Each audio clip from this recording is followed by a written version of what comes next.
नमस्कार मंडळी, आज ब्लॉग चालू होता डायरेक्ट गाडीमधून. बऱ्याच दिवसांनी फिराक जायचं म्हणत होतं. आज आम्ही चाललो खवणे बीचवर.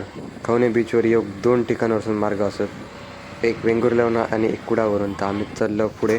त्याच्यानंतर असे बोर्ड वगैरे कायाकिंगचे लावलेले असतात, कारण इकडे कायाकिंग चालू झालं. आम्ही एक कायाकिंगकडे गेलो आणि आमका सेफ्टीचा वगैरे सगळा जॅकेट वेकेट दिल्याने त्याच्यानंतर आमका व्यवस्थित बसवल्याने आणि तिकडे गायडन्स पण असतात व्यवस्थित, आपल्याला सविस्तर सगळ्याची माहिती सांगतात प्रत्यक्ष. त्यानंतर मी फोटो वगैरे काढले, सगळा भारी वाटला. पहिल्यांदा फक्त अनबॅलन्सिंग जाव होता, त्याच्यानंतर तर भारीच वाटला. त्याच्यानंतर आम्हीच फटाफट वल्लवू लागलो. त्याच्यानंतर तर मजाच येईल. ते आमका सांगतात असं असं करू काय, तसं असं करू काय.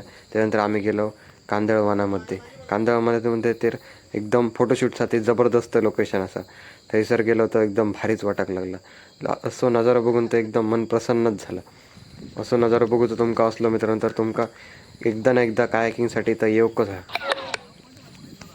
एकदमच भारी वाटतं मित्रांनो, तुम्ही एकदा नक्की या. आणि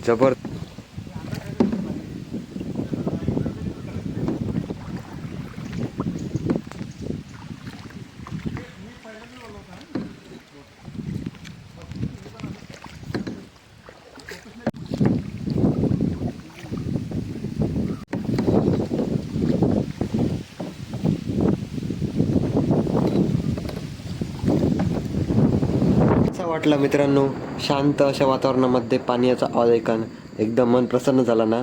तर तुमका पण असा मन प्रसन्न व्हायचा असला तर तुम्ही एकदा नक्की भेट द्या मित्रांनो. त्याच्यानंतर आम्ही कायाकिंग करून झाला, त्याच्यानंतर जरा बीचवर फिरलो. त्याच्यानंतर मित्रांनो तुमका सांगतो खय होत होता भूमी कायास. मस्त यांचा गाईडलाईन्स वगैरे असा. तर मित्रांनो ब्लॉग आवडला तर नक्की लाईक सबस्क्राईब.